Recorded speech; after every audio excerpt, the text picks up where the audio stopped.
Assalamualaikum warahmatullahi wabarakatuh. Ini adalah hari kelima saya bikin video tentang masak untuk menu makanan sehat untuk asam lambung. Apa aja? Yuk kita simak videonya di YouTube Murni Masak.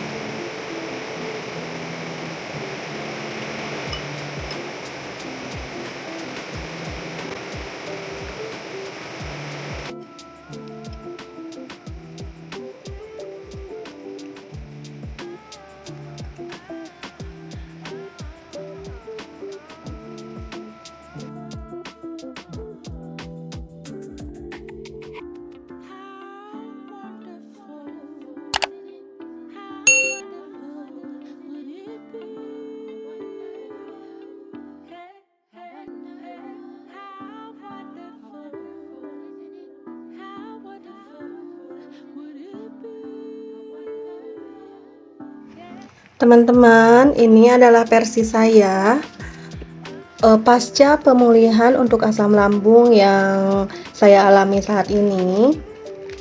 Jadi mohon maaf atas segala kekurangannya atau kesalahannya karena kita beda-beda untuk versinya. Nah, walaupun saya sudah sembuh dari asam lambung, tapi bukan berarti saya itu harus makan apa yang nggak boleh sama dokter, misalkan makan gorengan, makan yang pedas-pedas, minum kopi, minum susu, santan, dan yang lainnya yang akan menimbulkan asam lambung kembali menghampiri. Berarti saya juga harus memperhatikan cara makan saya, yaitu tetap harus menghindari ya supaya asam lambungnya tidak kembali lagi. Nah, ini hari kelima saya untuk men-share video yang menu untuk asam lambung, menu sehat untuk asam lambung ya. Nah, ini adalah versi saya. Nah, sebelum ke menunya, saya di sini bikin puding terlebih dahulu. Untuk pudingnya saya menggunakan puding yang instan ya teman-teman. Saya belinya di Indomaret, puding rasa. Jadi nggak harus ditambahkan gula lagi karena kan udah dari sananya kayak gitu. Nah, untuk takarannya saya kira-kira aja. Nah, setelah pudingnya mendidih, baru saya tuangkan ke dalam cetakan puding atau loyang puding ya teman-teman. Nah, lanjut saya juga mau bikin sayuran. Tadinya saya mau bikin capcay karena nggak ada brokoli ya sudah. Nah, saya lanjut untuk bikin sayuran. Tadinya mau bikin capcay, tapi karena nggak ada brokoli ya udahlah. Saya menggunakan sayuran yang ada aja. Kebetulan di sini ada buncis, labu siam, sama wortel. Nah, di sini untuk buncisnya saya potong-potong terlebih dahulu ya. Dan untuk wortelnya juga dan labu siam juga saya potong-potong terlebih dahulu. Membahas tentang asam lambung sebetulnya tidak ada habisnya ya teman-teman, karena setiap orang itu pasti mempunyai asam lambung, namun ada yang berlebihan, ada yang enggak juga. Nah, gimana caranya asam lambung kita tidak kembali menghampiri kita lagi, yaitu kita benar-benar harus pensiun ya dari makanan yang pedas, terus yang asam, gorengan, yang tepung-tepung, itu kita harus hindari seperti itu. Dan untuk porsi makan juga kita jangan terlalu kenyang. Jadi kalau untuk nasi harus 1 centong nasi. Jadi makan sedikit tapi sering, ya minimal 4 kali makan. Nah, kalau untuk sarapan pagi sekitar jam 7 atau jam 8 itu saya sarapan nasi. Nah, sekitar jam 9 atau jam 10, nah saya baru ngemil seperti biskuit yang cocok buat saya ya, atau oatmeal, atau buah-buahan. Nah, kayak gitu. Nah, nanti ketika makan siang sekitar jam 1 atau jam 2 saya makan nasi lagi ya 1 centong, dan lauk pauk dan sayur buah komplit ya, seratnya juga harus ada kayak gitu. Nah, selain itu juga saya kan nggak boleh untuk sembarangan minum minuman yang kemasan, kayak minum kayak minum ramuan-ramuan. Sebenarnya saya kan mau, cuma kemarin kata dokternya nggak boleh minum ramuan-ramuan dulu. Mungkin karena kan beda dokter, beda saran, karena beda orang kan beda untuk sakit lambungnya kayak gitu. Nah, di sini lanjut saya akan menumis untuk sayurannya. Saya menggunakan wortel, labu, dan buncis. Di sini sudah saya kasih air juga ya, supaya sayurannya cepat lembek, dan saya tutup pakai penutup. Saya tutup sayurannya pakai penutup wajan. Nah, di sini airnya sudah mendidih. Mari kita taburkan untuk kaldu jamurnya yang aman untuk lambung ya.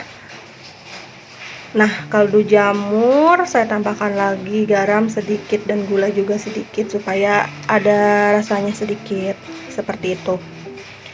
Nah, tunggu dulu sampai airnya benar-benar sedikit menyusut, baru saya campurkan untuk kacang buncis yang sudah saya potong-potong tadi. Saya aduk-aduk terlebih dahulu dan ditutup kembali dan dibuka kembali untuk tutupannya. Karena di sini saya mau menuangkan untuk buncis yang sudah saya cuci bersih tadi ya. Nah, setelah saya tuangkan untuk buncis yang sudah saya potong-potong tadi, kemudian saya aduk-aduk kembali untuk sayurannya dan saya tutup kembali dan saya buka kembali lagi. Dan di sini sayurannya sudah mulai mau matang teman-teman, dan ini udah matang ya, tinggal angkat dan sajikan bersama nasi hangat ataupun dengan lauk yang lainnya. Nah, karena sayuran saya tidak mau sendirian, jadi saya di sini mau manggang untuk tempe. Untuk tempenya supaya ada rasanya, saya tambahkan kaldu jamur lagi, terus saya rendam tempenya sebentar. Karena di sini yang makan saya sendiri, suami saya belum pulang kerja, jadi saya masak sedikit aja dulu untuk tempenya. Karena sayang kalau nggak ada yang makan, karena kalau udah dingin kan nggak begitu enak.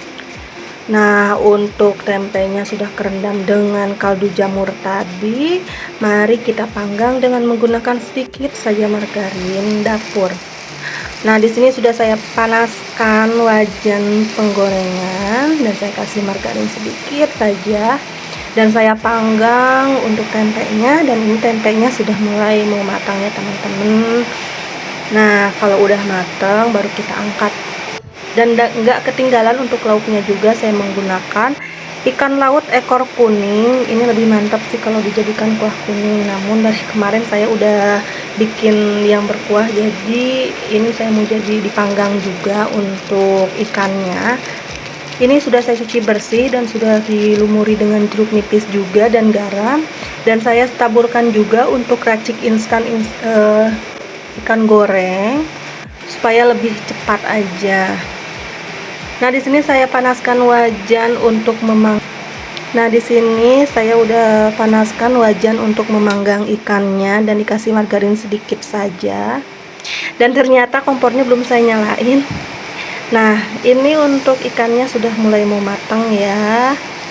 Sebentar lagi, dan jangan lupa dibalik agar matangnya merata. Nah, ini dia ikannya, udah kuning kecoklatan. Ini sebentar lagi mau saya angkat. Nah, untuk nasinya hari ini saya sedikit berbeda, yaitu menggunakan beras merah dicampur sama beras putih ya. Jadi menu hari ini yaitu oseng sayur buncis labu sama wortel untuk ikannya, ikan ekor kuning panggang dan tempe panggang, dan